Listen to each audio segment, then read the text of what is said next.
Hello అండి, welcome to Vasantha's world. బాగున్నారా? మేమైతే చాలా బాగున్నాం, మీరందరూ కూడా బాగున్నారని అనుకుంటున్నాం. సో ఈరోజు వీడియో ఏంటి అంటే సొరకాయ రోటి పచ్చడి అనమాట.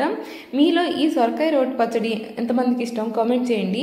నేనైతే రోటి పచ్చడి ఎప్పుడు తినలేదు, ఈ సొరకాయ రోటి పచ్చడి ఎప్పుడు చేయలేదన్నమాట. ఫస్ట్ టైం చేస్తున్నాం. మ్యాక్సిమం సొరకాయ కర్రీ లేదు అంటే సొరకాయతోటి రొట్టెలు మా అమ్మ తప్పలేంటి చేస్తుంది కదా, అవి తెలుసు నాకు, అవి చాలా ఇష్టం. ఫస్ట్ టైం అయితే సొరకాయ రోటి పచ్చడి చేస్తున్నాను. ఎలా వస్తుందో ఏంటో అనుకున్నాను, కానీ ఫైనల్లో చెప్తాను ఎలా ఉంది టేస్ట్ అదనేసి. సో ఫస్ట్ అయితే సొరకాయని తీసుకొని పైన తొక్క అంతా తీసేసి చిన్న చిన్న ముక్కలుగా కట్ చేసి పక్కన పెట్టేసుకోవాలి. ఆ తర్వాత టమాటోలు తీసుకోవాలి. పుల్లగా ఉన్నాయి అయితే 2 తీసుకోండి, లేదు అంటే 3 తీసుకోండి.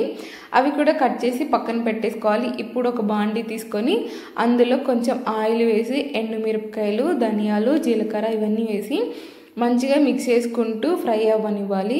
సిమ్లో ఫ్రై చేయండి, లేదంటే నల్లగా అయిపోతాయి కానీ సరిగ్గా వేగవన్నమాట. సో అందుకని ఇంకా అదే బాండీలో ఇంకొంచెం ఆయిల్ తీసుకొని మనం కట్ చేసి పక్కన పెట్టుకున్నాం కదా సొరకాయ ముక్కలు, ఇంకా అలాగే టమాటో ముక్కలు, నేను చెప్పాను కదా పుల్లగా ఉంటే 2 తీసుకోండి, లేదు అంటే 3 తీసుకోండి. ఇంకా అవి కూడా వేసాక ఒక చిన్న ఉల్లిపాయ అనమాట, మీడియం సైజు ఉల్లిపాయ, ఇవన్నీ వేసి మిక్స్ చేసి, మీకు సొరకాయలో వాటర్ లేవు అనుకుంటే మాత్రం కొంచెం వాటర్ వేసి మంచిగా ఉడకబెట్టుకోండి. వాటర్ తక్కువ ఉంటే ఏమవుతుంది, పచ్చి పచ్చిగా అనిపిస్తుంది, అప్పుడు టేస్ట్ అనిపించదు. సో అందుకనేసి అనమాట. అవి మొత్తగా ఉడకబెట్టుకొని పక్కన పెట్టేసుకోవాలి. ఇప్పుడు రోట్లో ఉప్పు మనం ఫస్ట్ పక్కన పెట్టుకున్నాం కదా మిరపకాయలు, జీలకర్ర, ధనియాలు అవి వేసి మంచిగా దంచుకొని ఒకసారి కలిపేసి, ఇప్పుడు మనం ఉడకబెట్టి పక్కన పెట్టుకున్న సొరకాయ ముక్కలు, టమాటో, ఉల్లిపాయ ముక్కలు అన్నీ వేసుకొని మంచిగా మెత్తగా దంచుకోవాలన్నమాట.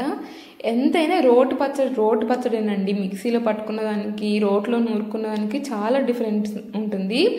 మీకు రోటి పచ్చడి అంటే ఇష్టమా, లేదంటే మిక్సీలో పట్టిన పచ్చడి అంటే ఇష్టమా కామెంట్ చేయండి. సో ఇలా మెత్తగా రుబ్బుకున్న తర్వాత ఒక గిన్నెలోకి తీసేసుకొని ఇప్పుడైతే తాలింపు పెట్టుకోవాలి. మీకు నచ్చితే తాలింపు పెట్టుకోండి, లేదు అంటే అలానే తినేయచ్చు. నాకైతే తాలింపు పెడితే బాగా అనిపించింది, సో అందుకని నేను పెట్టాను అనమాట.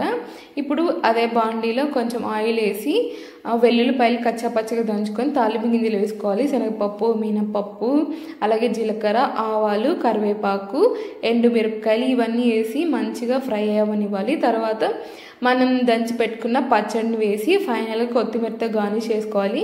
టేస్ట్ అయితే చాలా బాగుంది, మా హస్బెండ్ కూడా చాలా బాగా నచ్చింది. సో మీరు కూడా ఒకసారి ట్రై చేయండి, మీ హస్బెండ్కి ఎలా అనిపించిందో కామెంట్ చేయండి. ఈ వీడియో కింద బై బై.